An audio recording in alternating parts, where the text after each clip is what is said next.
Hi friends, Shilpa veg recipes ಚಾನಲ್ಗೆ ಸ್ವಾಗತ.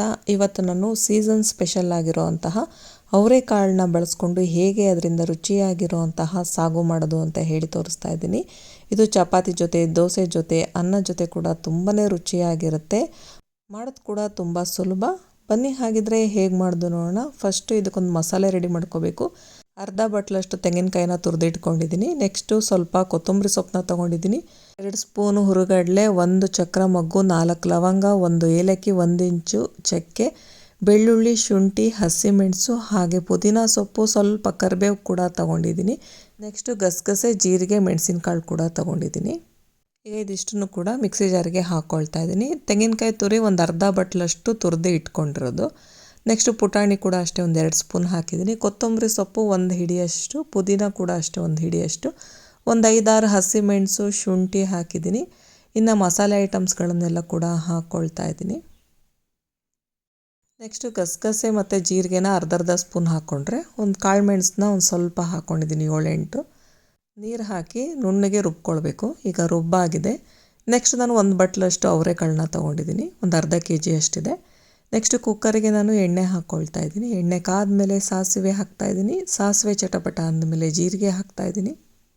Next ಕರಿಬೇವನ್ನ ಹಾಕಿದ್ದೀನಿ. ನೆಕ್ಸ್ಟು 2 ಈರುಳ್ಳಿನ ಸಣ್ಣದಾಗಿ ಕಟ್ ಮಾಡಿ ಹಾಕ್ಕೊಳ್ತಾ ಇದ್ದೀನಿ. ಈರುಳ್ಳಿ ಹಾಕಿದ್ಮೇಲೆ ಸ್ವಲ್ಪ ಹುರ್ಕೊಳ್ಬೇಕು. ನಂತರ ನಾನು ಅವರೆಕಾಳನ್ನ ಹಾಕ್ಕೊಳ್ತಾ ಇದ್ದೀನಿ. 1 ಬಟ್ಲಷ್ಟು ತೊಗೊಂಡಿದ್ದೀನಿ, ಸ್ವಲ್ಪ ದೊಡ್ಡ ಬಟ್ಲಷ್ಟು, ಒಂದು ಅರ್ಧ kgಗಿಂತ ಸ್ವಲ್ಪ ಜಾಸ್ತಿ ಇದೆ. ಈಗ ಅವರೆಕಾಳು ಹಾಕಿದ್ಮೇಲೂ ಕೂಡ ಅಷ್ಟೇ ಎಣ್ಣೆಯಲ್ಲಿ ಸ್ವಲ್ಪ ಹುರ್ಕೊಳ್ಬೇಕು. ನೆಕ್ಸ್ಟ್ ನಾನು ಇಲ್ಲಿ 1-2 ಹುಳಿ ಟೊಮೊಟೊನ ಬಳಸ್ಕೊಂಡಿದ್ದೀನಿ. ಅದನ್ನು ಕೂಡ ಹೆಚ್ಚಿಬಿಟ್ಟು ಹಾಕ್ಕೊಳ್ತಾ ಇದ್ದೀನಿ. ಈಗ ಇದಿಷ್ಟನ್ನು ಕೂಡ ಎಣ್ಣೆಯಲ್ಲಿ ಚೆನ್ನಾಗಿ ಹುರ್ಕೊಳ್ಬೇಕು. ನೆಕ್ಸ್ಟ್ ಒಂದು 1/4 ಚಮಚದಷ್ಟು ಅರಿಶಿನ ಪುಡಿ ಹಾಕ್ಕೊಳ್ತಾ ಇದ್ದೀನಿ. ಇದನ್ನು ಕೂಡ ಹಾಕಿದ್ಮೇಲೆ ಚೆನ್ನಾಗಿ ಮಿಕ್ಸ್ ಮಾಡಿಕೊಂಡು ನಂತರ ಇಲ್ಲಿ ರುಬ್ಬಿರೋ ಅಂತಹ ಮಸಾಲೆನ ಹಾಕ್ಕೊಳ್ತಾ ಇದ್ದೀನಿ. ಮಿಕ್ಸಿ ಜಾರಿಗೆ ಸ್ವಲ್ಪ ನೀರು ಹಾಕಿ ಮಿಕ್ಸಿನ ತೊಳೆದ್ಬಿಟ್ಟು ಕೂಡ ಹಾಕ್ಕೊಳ್ತಾ ಇದ್ದೀನಿ. ಮತ್ತು ಒಂದು ಸ್ವಲ್ಪ ನೀರು ಹಾಕಿದ್ದೀನಿ, ಜೊತೆಗೆ ಕಲ್ಲುಪ್ಪನ್ನ ಹಾಕ್ಕೊಳ್ತಾ ಇದ್ದೀನಿ. ನೋಡಿಕೊಂಡು ರುಚಿಗೆ ಎಷ್ಟು ಬೇಕೋ ಅಷ್ಟು ನೋಡಿಕೊಂಡು ಉಪ್ಪನ್ನ ಹಾಕ್ಕೊಳ್ಬೇಕಾಗತ್ತೆ. ನಂತರ ಕೊನೆಯಲ್ಲಿ ಕೊತ್ತಂಬರಿ ಸೊಪ್ಪನ್ನ ಹಾಕ್ಕೊಳ್ತಾ ಇದ್ದೀನಿ.